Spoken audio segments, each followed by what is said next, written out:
Sound Advice continues here on Business Radio 1300 KKOL. I'm Susan Michaels. And I'm Rick O'Brien, and this is Sound Advice. And we're talking with Evelyn Clark, who is an author, professional speaker, and a workshop leader. She is the corporate storyteller. Now, before the break, we talked about, we said we are going to get back into talking more about if someone's not a good storyteller, first of all, how do you know if some people maybe think they're a good storyteller and they're not? How do you know? And then how do you make your storytelling better? I love that question because I often have people come up to me and say, I'm looking forward to this session because I don't tell stories. And I see other people who are really, really good at it. And what I always tell them is, yes, you do tell stories. What I'm going to teach you is how to be deliberate about it. Okay. And by that, I mean choosing the right one for the right audience at the right time. Because we all do. Yeah. So how do you help people put stories together, that their stories that they, will be beneficial to them to be telling? Well, I developed a process early on in this effort to become a professional speaker rather than a writer. And it is a right brain branding system. It's the best way for me to describe it.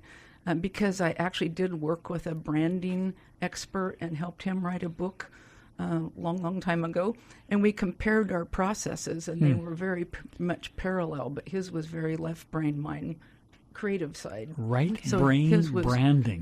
That doesn't sound too comfortable, actually. It's about helping people relax, have some fun, and then let their creative mind take over and think about stories from their own experience that they can use. Is your right brain the creative side? Yes, it is. Okay.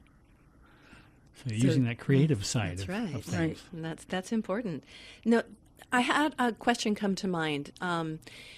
Say someone has their company, and maybe they're good at storytelling, but how do they convey that to their employees? How do they help their employees become good storytellers?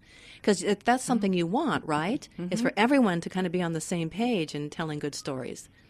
Well, they do that through training and through example.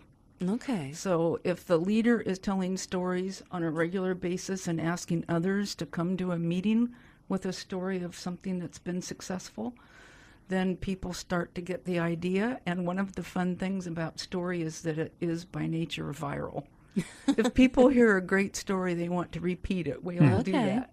And one of the really interesting aspects is that we usually, when we retell a story, put a little piece of our own experience in it and our own perspective. So we kind of own the ones we tell. Okay, so it kind of grows a little bit then. It does. It morphs, but it adds value and meaning for people. So are there things you don't want to do in storytelling? You say, don't do that. Well, you don't want to go on too long.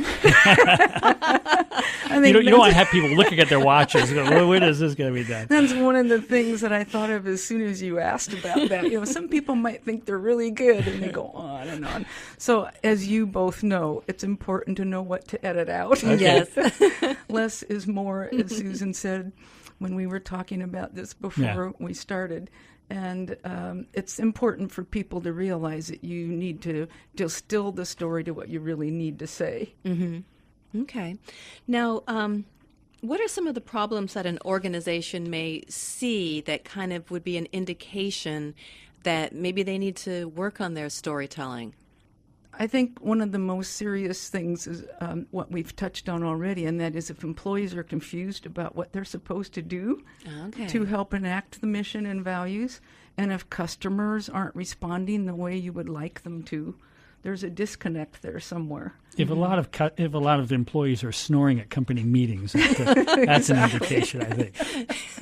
That's one of the things, and you can tell when people are not really engaged in what the company is doing. Mm-hmm. They become the kind of people who just show up and put in their time. Mm-hmm. And a lot of the time it's because they were told one thing about how the company operates, and when they get there, they see after a while that it doesn't really work that way.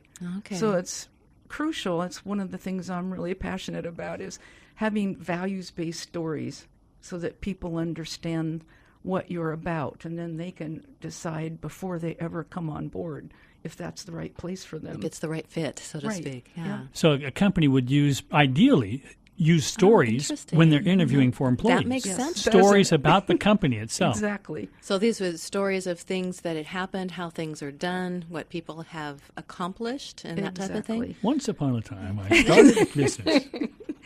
And so he would say, if this doesn't resonate with you, then we're not a good fit. Oh, really? Now, for a company who might want to start using storytelling, what kind of tips can you give them?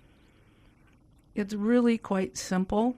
It is possible to have a full-blown systematic way of using story, as I Sure. mentioned FedEx does. But to get started, it's as simple as, first of all, the leader beginning to tell stories in a very deliberate way, and then also invite other people to tell a story at regularly scheduled meetings. So you assign somebody to have one ready. And you only need a few minutes for them to share a success story. People see that you're really serious about it and you're intentional, and they get the idea that this is something they should be doing too. And so everyone then starts looking for good success stories and telling them. And it's probably a good idea to come up with new stories, too. Yes, You say, oh, no, he's telling that story again. that one, that's his favorite. exactly. So, give us some other examples of some good stories that from companies. Okay. One of my favorites, because it's so fun, is that many people don't know that the Nike Waffle Sole running shoe that they started the company with actually was created on a waffle iron. Bill Bowerman, who was the co-founder of the company, was trying to figure out what would be a great cushion for a running shoe, and he was the track coach at the University of Oregon. And he was sitting at breakfast one morning eating waffles and had this aha. He looked at his waffle and Literally, and he jumped up after breakfast, grabbed his wife's waffle iron, ran out to his workshop, and poured this latex stuff that he I had bet she created. liked that. And did it work? tried I mean, it, and it worked. Really? And that was the genesis of the waffle sole shoe. He, however, did have to buy his wife a new waffle iron. Exactly. I've always Everybody wondered how made pleased, out on the deal. how pleased was she about that initially, right? well, after a while though, she was very happy. But that waffle iron is in the corporate Oh, it is? museum. Oh, at funny. So you headquarters. I can think walk that is by so and fun. point to it and say, "This is the story behind this." This So- is where we started. Very cool. Any other good stories? FedEx has a lot of them. So one of them that is especially fun is about a driver whose truck broke down and she only had one more package to deliver. So she called for the tow truck, and when the tow truck driver got there and hooked her up, she said, "By the way, before you take me into the garage, I have one more package. Would you please stop by this address?" And so they feature those all the time in the newsletter, the website, and they have a wonderful reward system that's pretty nice cash reward levels for the people who have done the most unusual things to get packages there on time. Oh, how fun. What about a smaller company? It's important for them too, wouldn't it be? Yes. I mean, So it it's is not a just- communication tool, and communication is said by many management gurus to be the most important job of a leader. And in fact, Howard Gardner of Harvard, who is an expert on how the brain learns and how it works, says that storytelling is the single most powerful tool in a leader's toolkit. Okay. I think that's pretty credible. And it doesn't matter how Testimonial. many people are under you. If you're the leader, you've got to give some good stories. Now, you have a website? I do. It's www.corpstory.com. Corpstory.com. Yeah, short Now, for- can somebody order your book off the website? The book is available on my website as well as at Amazon, of course. Amazon.com, okay. Yes. And Thank the you. name of the book again is Around the Corporate Campfire: How Great Leaders Use Stories to Inspire Success. And make sure they have that. Okay. And the website has ordering the book, and what else is on the website if somebody wants to look at Oh, it? it's information about some of the success stories Okay.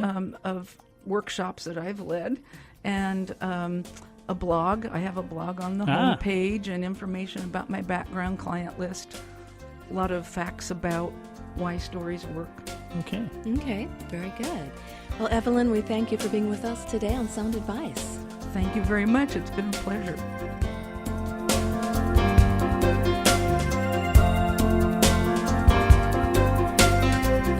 You've been listening to another edition of Sound Advice. The opinions expressed on the preceding program were not necessarily those of the staff, management, or advertisers of this station.